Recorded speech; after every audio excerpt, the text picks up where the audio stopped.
We're about to start, I think it's day 14 of the second Karen Read trial. And I got to tell you, I am good and ready for the prosecution to start prosecuting. Because so far, it feels to me like this has sort of been damage control.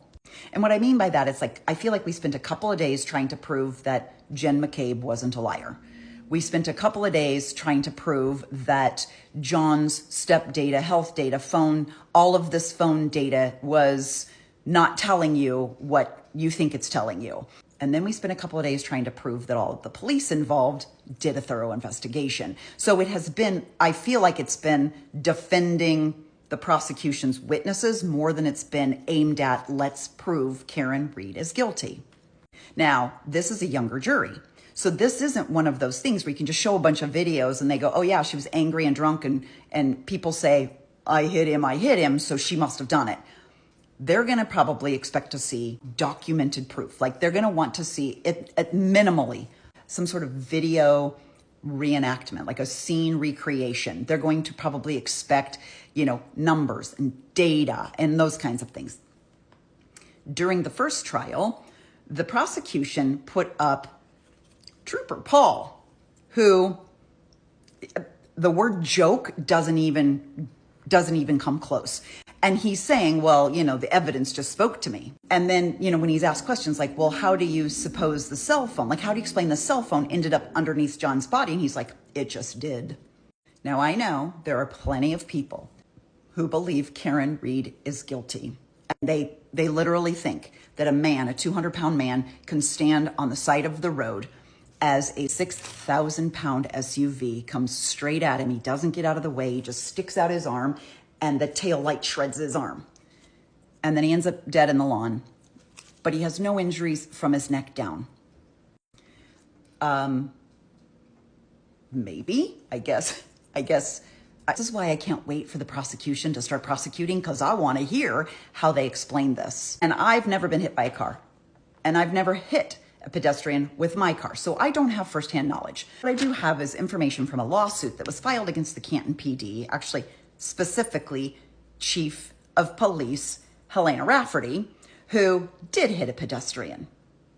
And let's talk about his injuries. I wanted these details fresh in our minds because pretty soon the prosecution is going to put up some bullshit artist who's going to try and convince you that a 200-pound man can get tossed 12 feet by a 6,000-pound vehicle and not have a scratch on him. Helena Rafferty, who became the chief of police in June of 2022. This took place on February 16th of 2024. At 6:30 p.m., Helena Rafferty is driving her police vehicle, her Canton town-issued police vehicle, which is a Ford Explorer. Now she's off duty and she's out of her jurisdiction, so she's in a neighboring town, just out driving around personal business. She's going straight like this, and she's about to take a left onto this other road. Now, and I know, when you're about to take a left, there's oncoming traffic. So chances are you've slowed down a little bit just to wait for a gap, and then you go.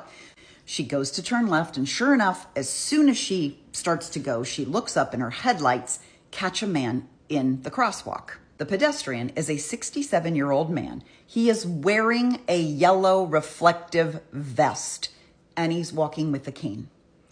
Now, she sees him, and of course, she does what anybody does. She slams on the brakes and tries to avoid hitting him. She didn't. She clipped him. She hits him with the front right bumper, the passenger side bumper of her Ford Explorer. Now, I get it. This man is 67 years old. He's 20 plus years older than John O'Keefe.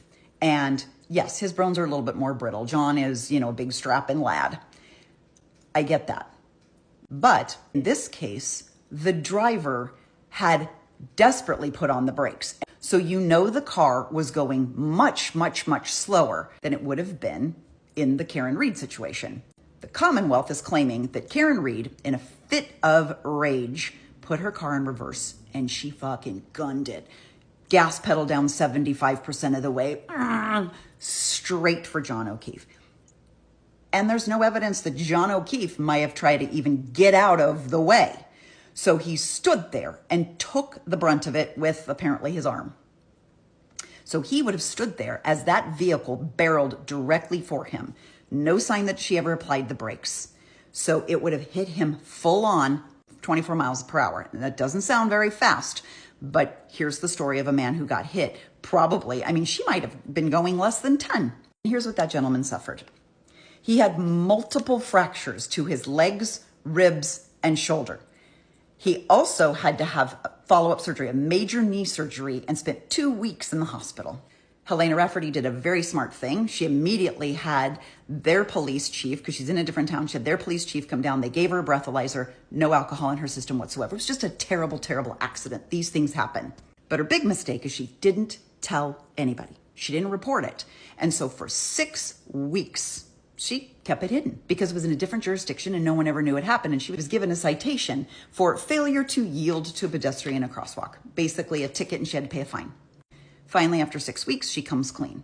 Now, why wouldn't she have wanted to talk about it at the same time that the Karen Read trial was going on? Because maybe people would do just what I did and they would draw a comparison. This man gets allegedly hit by an SUV full on in a rage-filled attack with no brakes applied, and he has not even a scratch from the neck down. This one gets hit by a person trying to brake and not hit him, and he gets hit by the bumper, and he has multiple major bodily injuries, broken bones, fractures. She didn't want anyone drawing that comparison. Keep this in mind that this is probably the normal damage that happens when someone gets hit by a car. It doesn't matter if they're young and strong like John. You get hit by a car going 24 miles per hour, there's going to be damage. Keep that in mind.